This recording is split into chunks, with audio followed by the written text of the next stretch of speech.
Hechos de los Apóstoles, capítulo 8, verso 1 hasta el 8.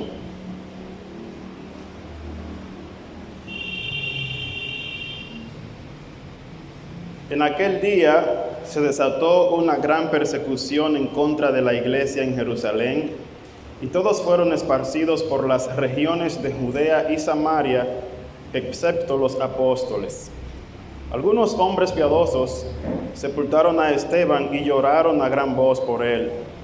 Pero Saulo hacía estragos en la iglesia, entrando de casa en casa y arrastrando a hombres y mujeres, los echaba en la cárcel. Así que los que habían sido esparcidos iban predicando la palabra. Felipe, descendiendo a Samaria, les predicaba a Cristo, y las multitudes unánimes prestaban atención a lo que Felipe decía, al oír y ver las señales que hacía. Porque de muchos que tenían espíritus inmundos, estos salían de ellos gritando a gran voz, y muchos que habían sido paralíticos y cojos eran sanados, y había gran regocijo en aquella ciudad. Amén. El Señor añada bendición a su palabra. ¿Qué les parece si oramos para pedir la dirección de Dios en esta exposición? Oh Dios nuestro, cuán glorioso es tu nombre en toda la tierra. Eres digno de ser alabado en gran manera. Eres el Rey sobre todas las cosas. Tú eres quien dominas sobre todo. La riqueza y la honra proceden de ti. Tuyo es el reino por todos los siglos. Sometidos a ti en esta mañana, queremos venir y traer nuestro ser entero, no solo para prestar atención a tu palabra, sino también para obedecerla. Ábrenos el entendimiento, que podamos ver con claridad lo que el Espíritu Santo dice a la iglesia y también a todos los que están aquí, que aún no son parte del cuerpo de Cristo, pero que por tu inmenso amor les estás llamando a la fe. Ven aquí, oh Señor, benefícianos a todos con tu gloria, en el nombre de Jesús. Amén. Me gustaría que usted haga un ejercicio de imaginación en esta mañana. Imagine una iglesia local en una ciudad moderna, una iglesia que durante años ha disfrutado de libertad, estabilidad y crecimiento. Sus reuniones son concurridas, sus eventos son públicos, sus redes sociales están activas y sus miembros comparten el Evangelio con tranquilidad. Pero un día todo eso cambia. Una nueva ley prohíbe predicar públicamente que Jesús es el único camino a Dios y prohíbe denunciar algunas conductas como pecado. El pastor es arrestado por no someterse a esa nueva ley. Muchos miembros pierden sus empleos al hablar de su fe en Jesús.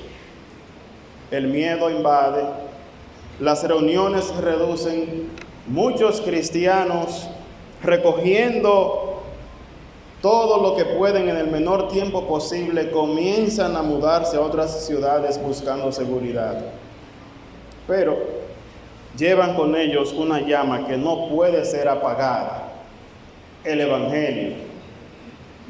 Y en cada nueva ciudad donde llegan empiezan a compartir a Cristo, no desde el púlpito, pero sí desde las casas, no en grandes eventos, sino en conversaciones cotidianas. Y así el Evangelio comienza a esparcirse más rápido que nunca. Lo que parecía una pérdida era un plan. Lo que parecía un golpe era una puerta abierta. La persecución no fue el fin de la misión, fue su acelerador. Eso es exactamente lo que vemos aquí en Hechos capítulo 8, versículos 1 hasta el 8. La persecución no pudo detener a la iglesia. La dispersó, es cierto, Y donde fueron los creyentes, fue el Evangelio. Dios en su soberanía convirtió la oposición en una oportunidad. Esta mañana quisiera compartir con ustedes dos realidades paralelas y sumamente poderosas que pueden verse en este texto. En primer lugar, la iglesia perseguida. La iglesia es perseguida en los versículos 1 al 3. Y en segundo lugar, la palabra es predicada en los versículos 4 hasta el 8. Y descubriremos que Dios muchas veces empuja a su iglesia a salir de su zona de comodidad para avanzar su misión en el mundo. Muchas veces hace Dios eso. En primer lugar, la iglesia es perseguida. Mire conmigo nuevamente el versículo número 1. Termina diciendo el capítulo 7 que Saulo consentía, estaba de acuerdo con la muerte de Esteban. Eso fue lo que vimos la semana pasada, ¿no? El primer mártir de la historia cristiana. Un hombre que lleno de poder, de gracia, del Espíritu Santo, lleno de fe, predica un sermón sumamente extraordinario. Y ya sabemos qué sucedió con Esteban. La muerte de Esteban no detuvo la oposición, porque el texto dice aquí: en aquel día se desató gran persecución en contra de la iglesia en Jerusalén. Al contrario, en vez de detenerse la oposición, fue la chispa, la muerte de Esteban fue la chispa que desató el incendio. Este es un capítulo de cambios. Observe cómo vemos aquí una transición del liderazgo de Pedro al liderazgo de Pablo. Algunos han dividido todo el libro de los Hechos con un bosquejo así: primera parte Pedro, segunda parte Pablo. Y otros, como ya hemos mencionado en la introducción de esta serie, utilizan Hechos 1:8 como su bosquejo del libro. Lo cierto es, mis hermanos, que empezamos a ver aquí dos canales que sirven como una transición a este liderazgo de Pedro a Pablo. Y esos dos canales son Esteban en primer lugar y Felipe en segundo lugar.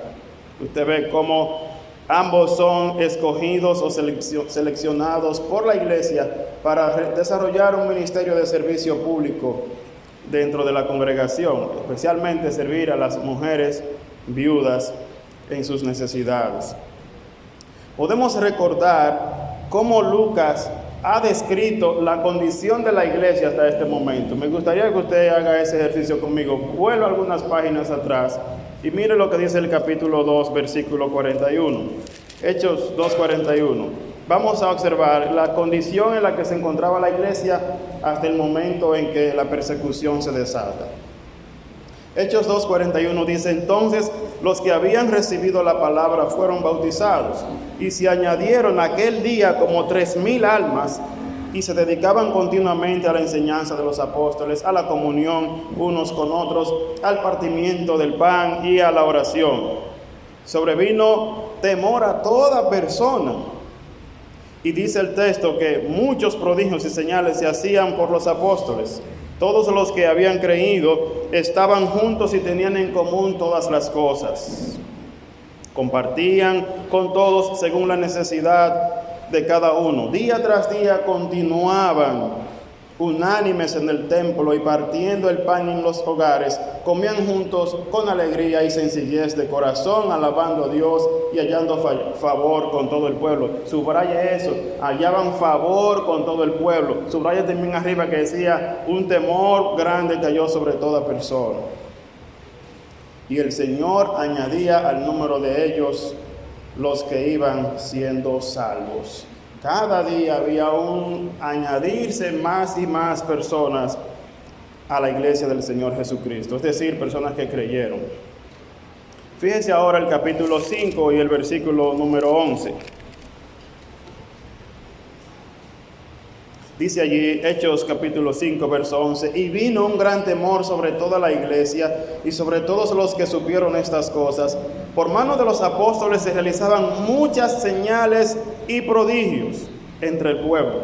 y acostumbraban a estar todos de común acuerdo en el pórtico de Salomón, pero ninguno de los demás se atrevía a juntarse con ellos. Sin embargo, el pueblo los tenía nuevamente en gran estima.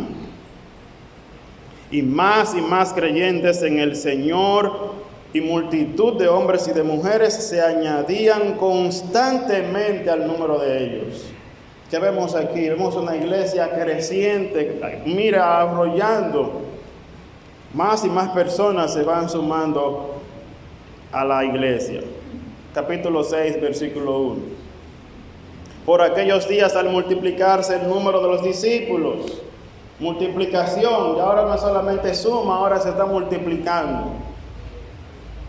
Claro que el texto dice que surgió una queja de parte de los judíos helenistas en contra de los judíos nativos, porque las viudas de ellos eran desatendidas en la distribución diaria de los alimentos. Ahora mira el verso 7, Hechos 6, 7.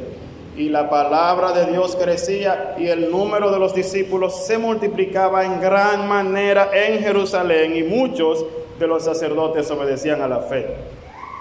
¿Cuál era la condición de la iglesia? ¿Lo pudo ver? Mucho crecimiento, mucha bendición. Inclusive vemos una iglesia tan poderosa, capaz de superar los obstáculos, porque usted sabe que en el capítulo 3 se armó un pequeño problema porque Pedro y Juan sanaron a ese cojo, y entonces ahí los llamaron a ellos a rendir cuentas.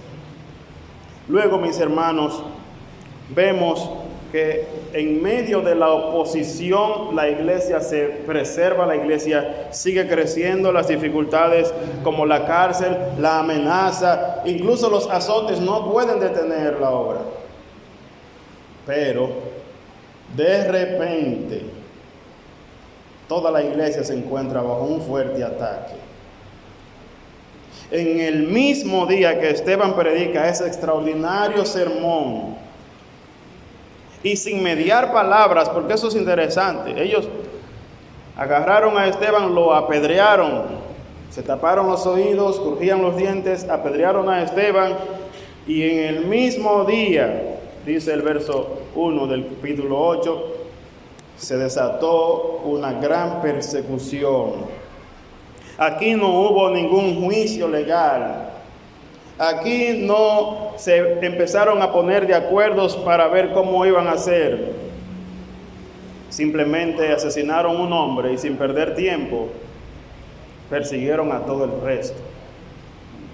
Y esto era encabezado por un joven judío muy celoso de la ley llamado Saulo. Esto me parece que debió tomar totalmente desprevenidos a los discípulos, es decir, a los creyentes. No fue algo que ellos habían previsto, no fue algo que estaban esperando que sucediera en ese momento. El celo de este joven Saulo, quien daba su consentimiento, expresando que estaba de acuerdo, y esta palabra consentimiento implica que él aprobaba con agrado la ejecución de Esteban. Estaba contento con lo que estaba pasando. Y no contento con esto, él encabezó una campaña cruel y violenta para erradicar el movimiento cristiano. Quiero llamar su atención a lo que está sucediendo aquí, pues la campaña de Saulo provocó algo interesante. Se fijó, como dice el texto, en aquel día se desató una gran persecución en contra de la iglesia en Jerusalén, y todos fueron esparcidos por las regiones de Judea y Samaria, excepto los apóstoles. ¿Recuerdan qué les había dicho Jesús en Hechos 1:8? ¿Puede buscar? Pero recibirán poder cuando venga el Espíritu Santo sobre ustedes, y serán mis testigos en Jerusalén, en toda Judea, en Samaria y hasta lo último de la tierra. Oh, mis amados, Cristo había dado instrucciones claras sobre cómo debían avanzar su misión en este mundo, pero ellos se estaban acomodando en el mismo círculo. 7 capítulos de ver cómo se manifestaba el poder de Dios, de tantas maneras, y sin embargo algo no estaba bien. Estaban descuidando el aspecto de esparcir, de seguir avanzando para que otros también alcancen la misma misericordia que ellos habían alcanzado. Otras personas también necesitaban el Evangelio. Esta es una tendencia lamentablemente recurrente, una tendencia pecaminosa en nosotros. Y es la tendencia de ser beneficiados, disfrutar el poder de Dios, ver su obrar maravilloso y acomodarnos. ¿Recuerda a Pedro en el monte de la transfiguración? Pedro, Jacobo y Juan participan con Jesús de un evento que ninguna otra persona vio. Jesús estaba orando y en un momento sus vestidos se hicieron blancos, cual dice Marcos, ningún lavador es capaz de volverlos tan blancos, es decir, ningún detergente. Y aparecieron junto a él Moisés y Elías. ¿Y qué dijo Pedro? Maestro, es buenísimo para nosotros estar aquí. ¿Qué te parece si hacemos 3 enramadas? Una para Moisés, otra para Elías y otra para ti. Cuando vemos que las cosas están poniéndose bonitas, que nos estamos sintiendo seguros, tendemos a acomodarnos. Y con esa búsqueda de comodidad, descuidamos lo que Dios nos ha enviado a hacer. Nos estamos acomodando. Iglesia Bíblica Reformada Nueva Vida, nos estamos acomodando. Estamos contentos con las conquistas del pasado y ya no vamos hacia adelante. Estamos considerando que todavía hay muchas ovejas del Señor Jesús que necesitan ser rescatadas. Pero alabado sea Dios, porque aunque nosotros seamos infieles, Él permanece fiel. Yo alabo a Dios por eso. Él sigue siendo fiel. Dios no siempre nos da lo que queremos, pero siempre nos da lo que necesitamos. Ustedes se van a acomodar, ustedes quieren comodidad. Yo voy a dar lo que ustedes necesitan: persecución. Necesitan fuego. Dominicano necesita candela, necesita sentirse incómodo. La persecución no es agradable a nuestros ojos, nunca será nuestro deseo, pero a veces es necesaria. Dios la usó como su instrumento para el avance de la misión. Y dicho sea de paso, ese es el título de este mensaje: la persecución, un instrumento de Dios para el avance de su misión. La persecución, un instrumento de Dios para el avance de la misión. Queridos, Dios usó la persecución como su instrumento. Fue su plan que el Evangelio fuera predicado no solo en Jerusalén, sino también en Judea y Samaria. Así que probablemente como una disciplina usó la persecución para que su propósito de Hechos 1:8 se volviera a cabo,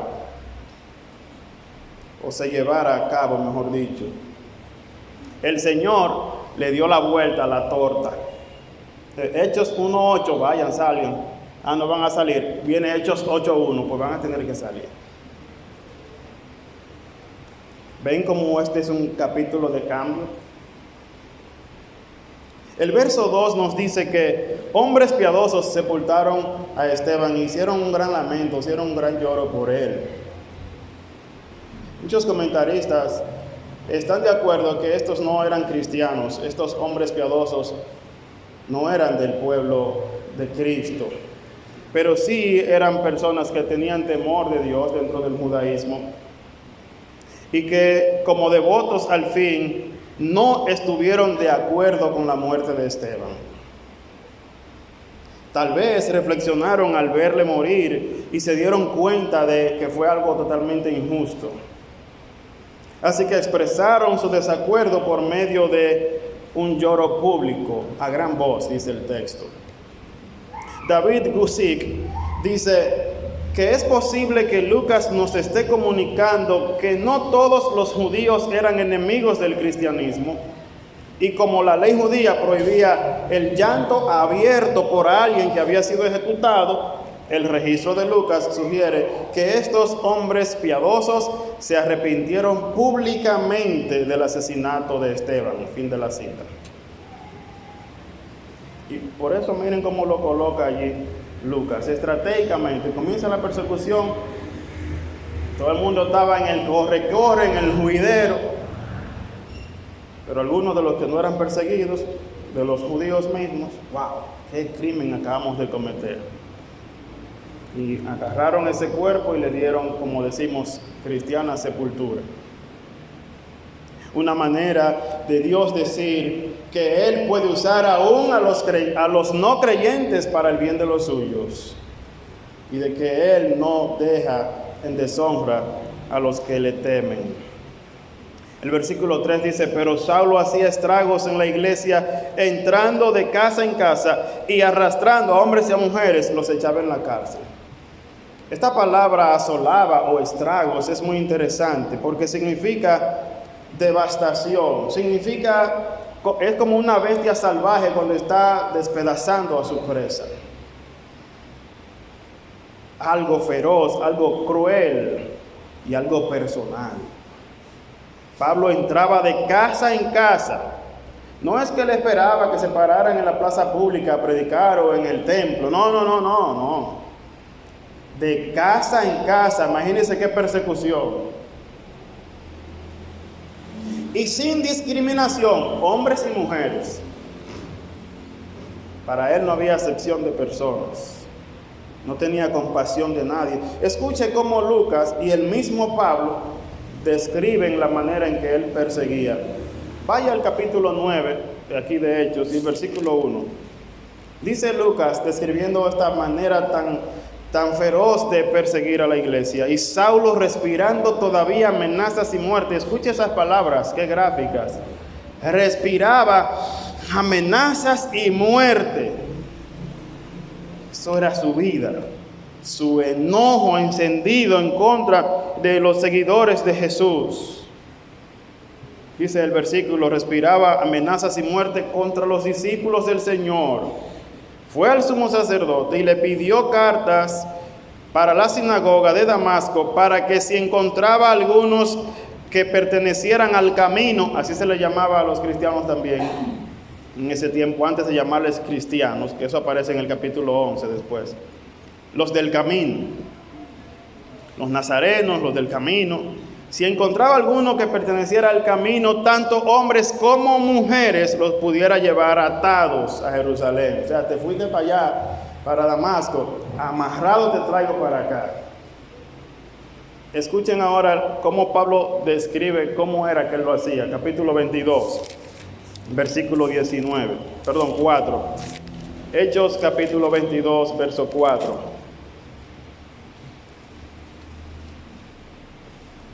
Perseguí este camino hasta la muerte, encadenando y echando en cárceles tanto a hombres como a mujeres, de lo cual pueden testificar el sumo sacerdote y todo el concilio de los ancianos. De ellos recibí cartas para los hermanos y me puse en marcha para Damasco con el fin de traer presos a Jerusalén también a los que estaban allá, para que fueran castigados. No era para darle besitos ni un reconocimiento, no. Para que fueran castigados, fue a buscarlos allá. Y él está en este capítulo 22 ofreciendo una defensa, porque él está preso en este momento ya. Lo están acusando de que él se ha encargado de armar toda una revuelta en contra del Imperio Romano. Y él está diciendo: mira, aquí está el sacerdote, que yo en mi celo tan grande por el judaísmo, esto fue lo que hice. Mira el verso 19 de este capítulo 22. Entonces yo dije: Señor, ellos saben bien. Eso es contando cuando el Señor le dice que él tenía que dar el testimonio de él después que se arrepintió, ¿no? Señor, ellos saben bien que en las sinagogas, una tras otra, yo encarcelaba y azotaba a los que creían en ti. es azotar, es darle latigazos. Sinagoga tras sinagoga.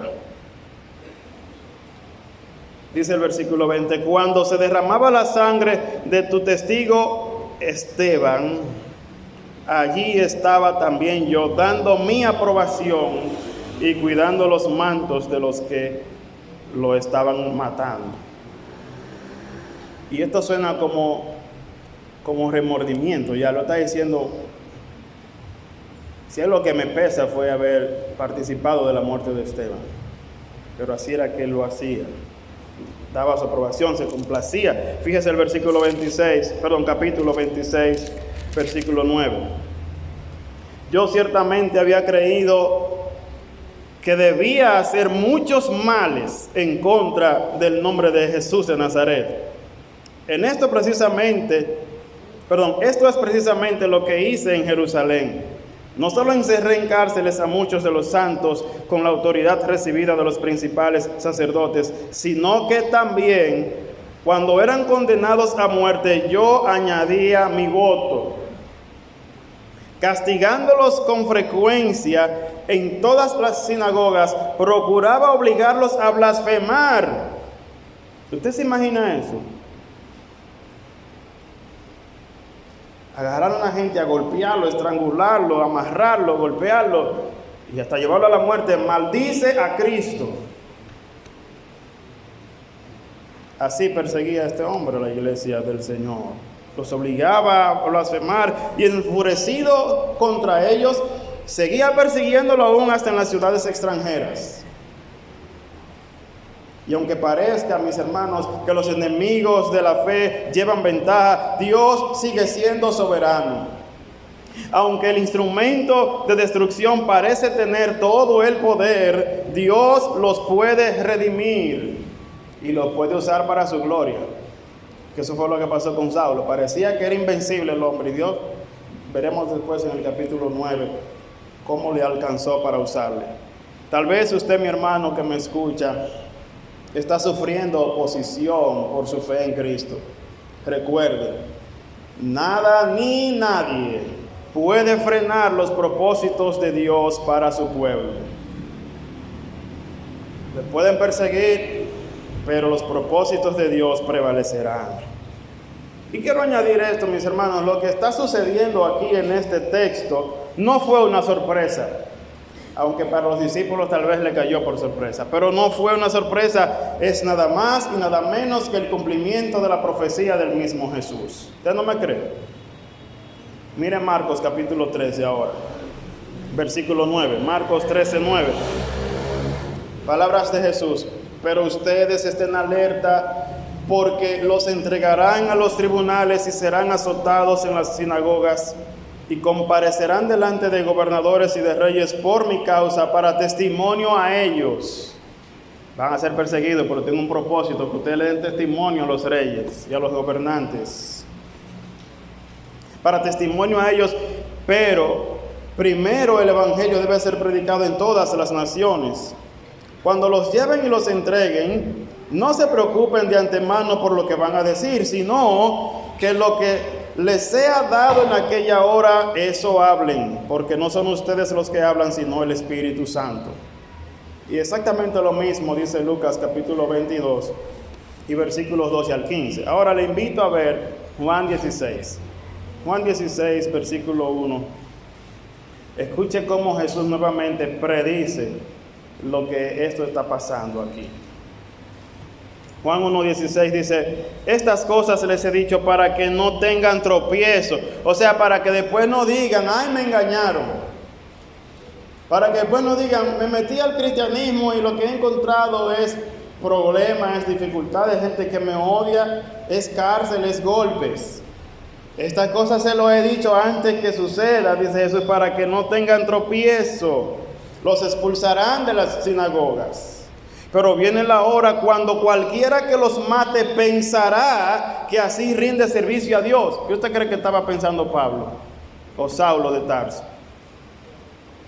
Esto que Jesús está prediciendo: llegará la hora que cualquiera que lo linche a ustedes que los mate, pensará que está sirviendo a Dios con eso. Y Pablo estaba convencido de que él estaba sirviendo a Dios, matando a los cristianos. Y harán estas cosas porque no me han conocido a mí ni a mi Padre. Pero les he dicho estas cosas para que cuando llegue la hora se acuerden que ya se los había hablado. ¿Fue sorpresa? ¿O fue el cumplimiento soberano del propósito de Dios? Mis amados, Jesús no prometió una vida cómoda aquí, sino una misión gloriosa en medio del conflicto. Cada golpe, cada arresto, cada azote, cada lágrima era parte del propósito y del plan soberano de Dios para hacer avanzar su reino. Escuche bien, su reino. Y esto nos conduce al segundo punto de este mensaje. La palabra es predicada. Ya vimos, la iglesia es perseguida. Ahora, en segundo lugar, la palabra es predicada, versículo 4. Así que los que habían sido esparcidos iban predicando la palabra. Qué contraste, ¿no? En vez de esconderse, de huir, de quedarse en silencio, de amargarse, los creyentes predicaban. Pero es por eso que lo están persiguiendo, por estar hablando. Mejor cállense. Mejor no digan nada, no. Porque no podemos dejar de decir lo que hemos visto y oído. Jesús les dijo, cuando el Espíritu venga sobre ustedes, le dará poder para ser mis testigos. Ahora ustedes tienen miedo, pero cuando el Espíritu llegó ya no tenían miedo. Por eso iban a cada ciudad proclamando el Evangelio. Hermanos, ellos anunciaban las buenas nuevas de Jesús donde quiera que iban. Y es interesante porque el texto dice en el verso número 2 que los apóstoles se quedaron, número 1, los apóstoles se quedaron en Jerusalén. A ellos no le cayó la ficha, los palitos, como decimos los dominicanos. La persecución fue el resto, la gente de a pie, ¿verdad? Los miembros de la iglesia. Así que esos miembros de la iglesia son los que están predicando, no los apóstoles. Ellos son los que están yendo por todas las ciudades y regiones llevando el Evangelio de Cristo. Ellos, mis hermanos, salieron forzados, pero llenos de convicción. Lo que parecía un desastre fue el plan misionero de acción de Dios. Oiga eso, parecía un desastre este asunto, pero la palabra está siendo predicada. A veces esperamos a que todo esté a nuestro favor para hablar de Cristo. Pero estos creyentes predicaban en medio del luto, en medio de las lágrimas, en medio del miedo, en medio del desarraigo. No se trata de tener un púlpito, sino de obedecer y de tener un corazón encendido. ¿Está usted dispuesto a hablar del Evangelio donde Dios le ha llevado? Porque déjeme decirle, no todos estamos donde queremos estar. Tal vez usted está en un trabajo que no quiere estar ahí, o en cualquier contexto en el que se encuentre. Pero no se trata de si a usted le gusta estar ahí, se trata de si usted está haciendo la misión que se le encomendó allí. Se trata de si estamos dispuestos a hablar del Evangelio, donde Dios soberanamente nos ha colocado. Le voy a explicar eso un poco más adelante. Dice el versículo número 5. Felipe predicaba a Cristo en Samaria. Felipe, descendiendo a la ciudad de Samaria, les predicaba a Cristo. Recuerden que judíos y samaritanos no se llevaban bien. Y la razón es que los judíos, es decir, los que vivían en la parte de Judea para atrás, incluyendo Jerusalén y demás, consideraban que los samaritanos no eran, yo no creo en eso de las razas, pero no eran israelitas puros. Y bueno, tenían cierta razón, porque si usted lee Segunda de Reyes, capítulo 17, verso 24, espero que lo haya leído hace par de días que lo leímos, haciendo nuestra lectura del Antiguo Testamento, valga la promoción.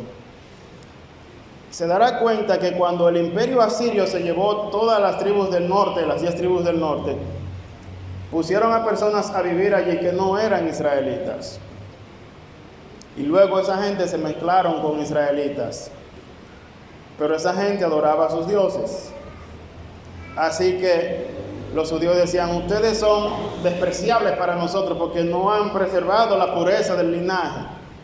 Y encima menos la pureza de la adoración. Por eso la mujer le dice a Jesús en Juan capítulo 4, Señor, ¿dónde debemos adorar? ¿Aquí o en Jerusalén? ¿Dónde es? ¿En qué monte? ¿Es en Samaria o es en Jerusalén? Por este conflicto. Pero como vimos la semana pasada, los judíos ignoraban que ellos mismos no eran puros en cuanto a genealogía. Pues usted sabe que José se casó con una mujer egipcia. Moisés se casó con una mujer de Cus, una mujer cusita. David tenía una abuela que era moabita. Ruth era la abuela de David. Y así se dieron las mezclas. Así que tenía sentido ninguno el que ellos mantuvieran esta enemistad, esta discriminación, este racismo, si pudiéramos llamarlo de esa forma. Pero Felipe no se llevó de barreras culturales ni prejuicios raciales. Felipe fue a Samaria a predicar a Cristo. Ahora yo quiero que usted sepa, Felipe, ¿usted cree que Felipe salió con todo un equipo? Felipe salió con lo que tenía encima, como todos los demás. No había tiempo para recoger cosas. Y Felipe, ¿sabe qué hizo? ¿Qué fue lo que yo me traje a Samaria? A Cristo. Hermanos, ¿saben una cosa? Dios se va a encargar de que usted y yo, en su momento, nos demos cuenta que la única posesión que tenemos es Cristo. Porque hoy estamos muy confiados en los juguetitos que tenemos, muy cómodos con ellos, hasta que el Señor viene y te quita todo y te deja, mira, es solamente Cristo lo que tú tienes.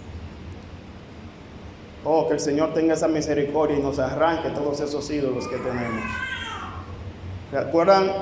¿Recuerdan lo esencial y lo necesario cuando hablamos de esa predicación en Hechos capítulo 6? Mis hermanos, tener una casa, eso es necesario, pero no es esencial. Tener un carro, una cama, es necesaria, pero no es esencial. Felipe predicaba a Cristo, Cristo es esencial. Escúchenme, misioneros que están aquí, nuevamente les digo, esta gente fueron a predicar a Cristo, no fueron a hacer obras sociales para allá. Esas cosas son necesarias, pero no son esenciales. Usted pierde su tiempo, si usted gasta, invierte en su dinero para ayudar gente económicamente con alimentos y medicina, si no presentan a Cristo. Eso es necesario, pero no es esencial. No se olvide de eso. Cristo es esencial. Es a Cristo a quien proclamamos. Esta gente no tuvieron tiempo de llevar nada para ayudar a nadie. Lo hicieron en Jerusalén, pero ya no tenían cómo ayudar a los samaritanos. Cristo es esencial. El Señor es especialista en ponernos en situaciones en que aprendamos a ver que solo Cristo es suficiente. Que no se trata de nosotros, sino que se trata de Él. El Señor llevó a José a Egipto. ¿Saben para qué llevó a José a Egipto? Para enseñarle a Egipto que Él es Dios. Observe cómo dice Génesis capítulo 41, versículo 25. Entonces José dijo a Faraón, los dos sueños de Faraón son uno. Dios ha anunciado a Faraón lo que va a hacer. Recuerden que Faraón tuvo un sueño de 7 vacas gordas y 7 espigas gordas y demás. Y José llega ahí y le dice, mira, es Dios el que está anunciando lo que va a hacer. Verso 32 de Génesis 41. En cuanto a la repetición del sueño a Faraón 2 veces, quiere decir que el asunto está determinado por Dios y que Dios lo hará pronto. José le dejó eso clarísimo. Nuestro hermano Dimas decía en la clase esta mañana, hablando acerca del trabajo, que nosotros, si somos cristianos, debemos dejar saber a nuestro amo, a nuestro jefe, a nuestro empleador, que somos cristianos, que tememos a Dios y servimos a Dios. Usted no se puede quedar callado con eso. Que ellos lo interpreten por mis acciones. No, José dice, Dios lo hizo. Dios se lo reveló. Dios lo ha determinado a hacer pronto. Verso 38. Entonces Faraón dijo a sus siervos: ¿podemos hallar un hombre como este en quien esté el Espíritu de Dios? ¿Qué está reconociendo ahora Faraón? Que hay un Dios por encima del Dios de los dioses que él tiene. Para eso Dios envió a José a Egipto.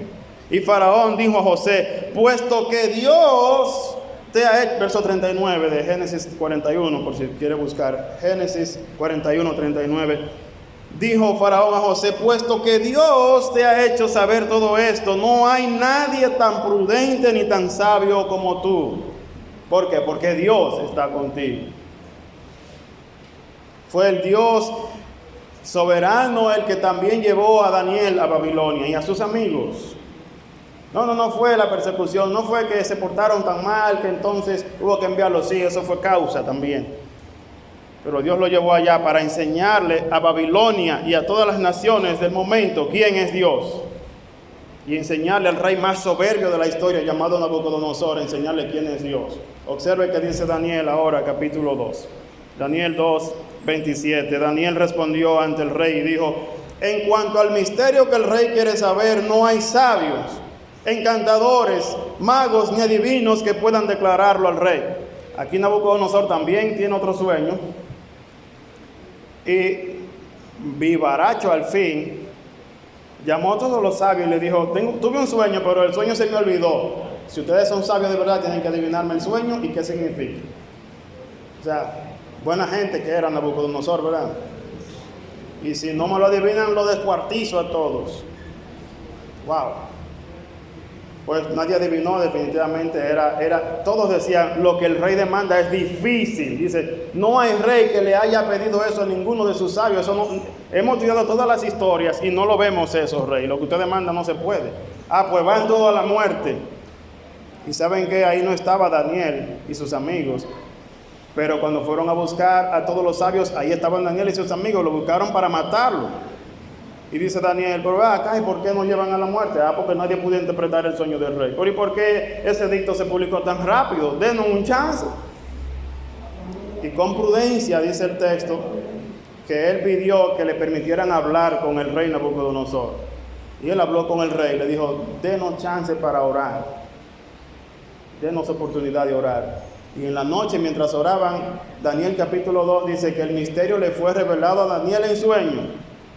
Y alabó al Señor y lo bendijo. Ahora mire el versículo número 28 de Daniel 2 que estamos leyendo.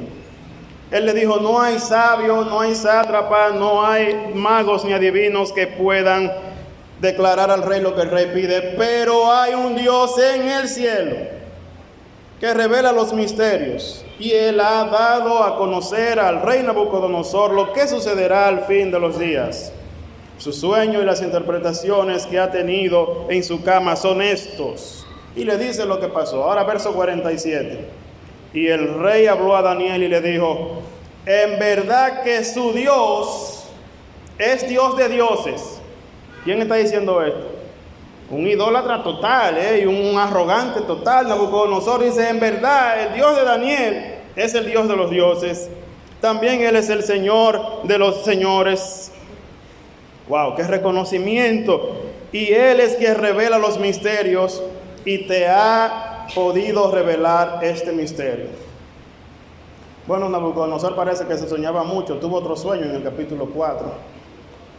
Se parece a alguien que yo conozco que sueña mucho. Y tuvo un sueño en el capítulo 4 y resulta que él también no tiene nadie que le interprete. Daniel viene y le dice: dígame qué fue lo que se soñó ahora. Fue esto. Pues esta es la interpretación. Usted va a ser humillado de parte de Dios. Eso le dice, en resumen, el sueño. Te vas a volver como un animal salvaje. Vas a comer hierba del campo. Te va a crecer el cabello y las uñas y te van a despreciar como una bestia. Nadie va a querer saber de ti hasta que pase 7 tiempos, hasta que entienda que el Altísimo gobierna. Bueno, pues se cumplió tal cual. Bueno, no de una vez. Un año después, Nabucodonosor, a pesar de que le habían advertido, se paró en su palacio y miró los grandes jardines flotantes que había construido y dijo: esta es la gran Babilonia que yo he edificado para la gloria de mi majestad. Necio, tu reino te es quitado. Y se volvió un animal. Vivía comiendo hierba en el campo. Todos la gente que le iba a decir que le lamían, ¿no? Los lambones, los chupamedias y los lavasacos, todo eso que estaban siempre con él, lo abandonaron. Y miren qué pasó, versículo Daniel 4:34. Pero al fin de los días, yo, Nabucodonosor, alcé mis ojos al cielo y recobré mi razón. ¿Cuándo recobró la razón? Cuando alzó los ojos al cielo. Y bendije al Altísimo, y alabé y glorifiqué al que vive para siempre, porque su dominio es dominio eterno, y su reino permanece de generación en generación. Todos los habitantes de la tierra son considerados como nada, y él actúa conforme al designio de su voluntad en el ejército del cielo, y entre los habitantes de la tierra nadie puede detener su mano ni decirle: ¿qué estás haciendo? Verso 37, ahora yo, Nabucodonosor, alabo, ensalzo y glorifico al Rey del cielo, porque sus obras son todas verdaderas y justos sus caminos. Él puede humillar a los que caminan con soberbia.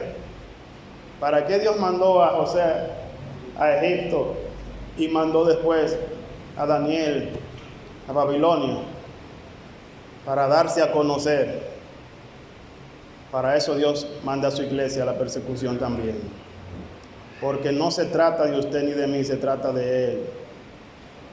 Nosotros somos instrumentos, al igual que la persecución, somos instrumentos en las manos de Dios. No se trata de qué tan cómodo está usted, de que si me gusta la enfermedad o no me gusta, que si me gusta que se burlen de mí o no, porque evidentemente no nos gusta, pero se trata de que Dios soberanamente allí nos ha puesto para darle a conocer a Él, no para estarnos quejando. No para estar hablando de disparates, es para glorificar su nombre. Dios se dio a conocer en Samaria, confirmando su mensaje y su mensajero a través de señales y milagros. Miren cómo dice aquí en el Hechos capítulo 8, versículo número 7. Porque de muchos que tenían espíritus inmundos, estos salían de ellos gritando a gran voz, y muchos que habían sido paralíticos y cojos eran sanados. Wow, qué demostración de poder tan grande, hermanos. Eso no había pasado en Samaria hasta que llegó Cristo a Samaria y empezó a manifestar su poder allí. ¿Cuál fue el resultado de esta proclamación de Cristo? Dice el versículo número 8, y había gran regocijo en aquella ciudad. La tristeza de Jerusalén fue la causa del regocijo de Samaria. A veces Dios tiene que afligir a algunos para rescatar a otros. Recuerde que no se trata ni de usted ni de mí. Esteban no vio un solo convertido, con uno de los sermones más extraordinarios predicados en el libro de los Hechos. El más largo en todo el libro de los Hechos fue el de Esteban. Un solo convertido no vio. Pero Dios usó eso porque era su siervo y era su instrumento para Dios glorificarse. Y cualquiera diría, pero le salió el tiro por la culata a la iglesia. Mira, le dije un tremendo sermón y ahora todos son perseguidos. No se trata de su comodidad ni la mía. Y aquí nos estamos volviendo demasiado cómodos, demasiados cobardes. Y la Biblia dice que los cobardes no heredarán el reino de los cielos. Dice, ¿sabe quiénes son los primeros que cuando Apocalipsis describe el juicio del gran trono blanco? ¿Quiénes son los primeros en la fila para caer en el lago de fuego? Los cobardes. Jesús se lo advirtió, esto no es para el que tenga miedo.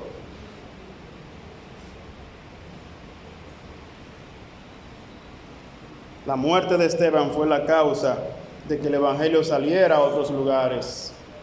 Lo que parecía derrota era en realidad una estrategia celestial. El mismo Dios que usó la cruz, que fue, dicho sea de paso, el mayor acto de injusticia de la humanidad, el crimen más atroz que ha cometido la humanidad. Dios usó la cruz para salvar al mundo y ahora usa la persecución para expandir su mensaje. John Piper dice, Dios está haciendo 10,000 cosas en tu vida y tal vez solo estás consciente de 3 de ellas. Ellos nada más veían, la gente se convirtió, pero Dios estaba haciendo muchísimas más cosas de las que no eran conscientes. Hermanos, es que los caminos de Dios son más altos que nuestros caminos y sus pensamientos más que nuestros pensamientos. La sabiduría de Dios, mire la manera en que Dios guía los eventos y cómo Él muestra su sabiduría infinita. No necesitó usar recursos humanos que fueran extraordinarios como los apóstoles. Tampoco necesitó estructuras complejas. Vamos a hacer un programa de esto, un programa de aquello. Dios no necesitó nada de eso. Simplemente usó la persecución, algo que los enemigos de la iglesia pensaban que iba a destruirla. Se convirtió en un catalizador, en un abono, en un combustible que hizo que fuera más grande el fuego de la gloria de Dios y del poder del Espíritu Santo para expandir la obra misionera. Los creyentes fueron perseguidos, según el versículo 1, pero iban por todas partes anunciando el Evangelio, según el verso 4. Lo que el mundo quiso usar para mal, Dios lo usó para bien. R.C. Sproul dice, o decía, no existe una sola molécula en el universo que esté fuera del control soberano de Dios. Mire, yo creo en ese Dios. Yo no creo en un Dios que el diablo y que la gente hace lo que quiera y Él no tiene control ni dominio sobre eso. Eso es un títere, pero no Dios. Dios tiene control y dominio sobre cada molécula en este universo. Y Dios decreta soberanamente desde la fundación del mundo la salvación de los pecadores por medio de la predicación del Evangelio. Él decreta el avance misionero por medio de la persecución a su propio pueblo. Es la ejecución puntual de lo que Dios ya había ordenado, lo que estamos viendo que pasó aquí. Dios había ordenado que pasara así. El decreto eterno de Dios es firme, siempre sabio y bueno. Nada puede frustrar sus planes. Saulo intenta destruir la iglesia y termina siendo un convertido que llegó a ser el mayor predicador de la historia, el que persiguió a la iglesia. La iglesia es perseguida, mi hermano, y termina siendo multiplicada. Felipe es expulsado de Jerusalén y termina trayendo gozo en Samaria. Nuevamente, en palabras de Spurgeon, Dios es demasiado sabio para equivocarse. Cometí un error aquí en la escritura. Dios es demasiado sabio para equivocarse y demasiado bueno para ser cruel. Y cuando no podemos rastrear su mano, debemos confiar en su corazón. A veces no entendemos por qué estamos pasando lo que estamos pasando. Recuerde, Dios es siempre bueno. Y recuerde que Él está haciendo todo para su gloria y para nuestro beneficio. Amado hermano, tal vez esté enfrentando oposición. Quizá no lo están apedreando como Esteban, pero en su trabajo o en su familia o incluso entre sus amigos es criticado. Tal vez usted se burlan, tal vez lo rechazan o marginado por su fe. No huya de ese sufrimiento con miedo. Mírelo con los ojos del Evangelio. Dios puede estar usando esto para llevarle a un nuevo lugar, a una nueva persona o a una nueva misión.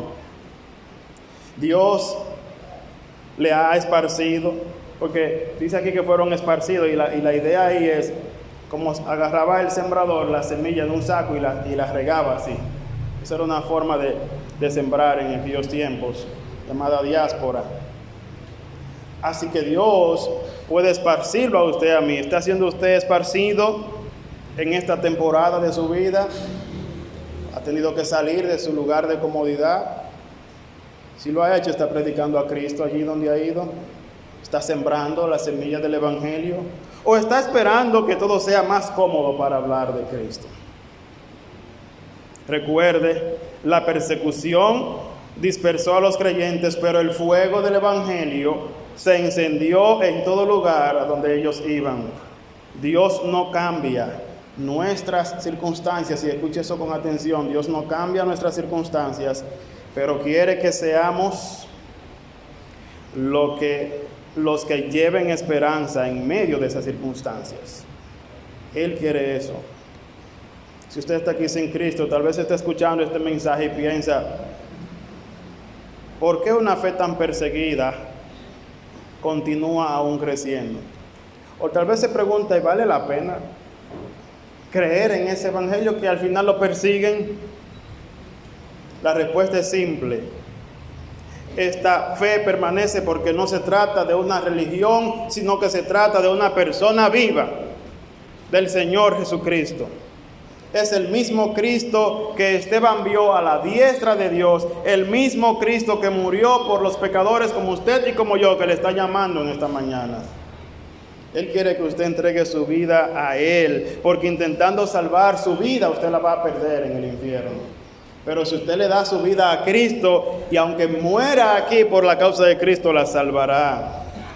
Jesús dijo, bienaventurados los que padecen persecución por causa de la justicia, porque de ellos es el reino de los cielos. Pero este reino no se gana con sufrimiento, tampoco me malentienda. No piense que, si yo sufro por Cristo, entonces ya voy a ser salvo. No, se trata de recibirlo por la fe, porque ya Cristo sufrió por nosotros. Se da cuenta, la persecución no venció a Jesús y la tumba tampoco. Hoy Dios está llamándonos a confiar en Él. Si usted es un cristiano, pero ha estado en silencio, le digo que téngale más miedo a la desobediencia que a la persecución. No nos da miedo estar desobedeciendo. Los apóstoles estaban desobedeciendo el mandato y Dios mandó la persecución. Entonces, queremos tenerle miedo a que se me persiguen. No predique, sea obediente mejor, para evitar tener conflictos más adelante. Y si usted es no creyente, venga a Cristo. No espere que todo esté bien en su vida. Déjame arreglar algunas cosas en mi vida. No, Cristo es que las arregla. Venga a Él, tal como está. La persecución no detiene la misión. Dios la usa para el avance de su reino. La persecución, un instrumento de Dios para el avance de su misión. Señor, gracias una vez más por tu palabra. Y por muchas veces sacudirnos y confrontarnos con nuestro pecado de comodidad, nuestro pecado de intentar salvar nuestra vida, de salvar una reputación delante de los hombres, nuestro pecado de tener temor al sufrimiento, a la persecución, y nos hace falta tanto temor de ti, porque somos desobedientes, Señor. Oh, concédenos arrepentimiento. Llénanos de tu Espíritu Santo para que, guiados por Él, nosotros podamos glorificarte con nuestra vida o con nuestra muerte. Así que ya sea que vivamos o que muramos, somos del Señor. Si vivimos, para el Señor vivimos, y si morimos, para el Señor morimos. Oh Señor, aumente esa convicción en nuestro ser. Reconocer que no estamos aquí para hacer nuestra voluntad, que no se trata de nosotros, que se trata de ti, de tu causa. Pues te lo pedimos en el nombre de Jesús. Amén. Amén.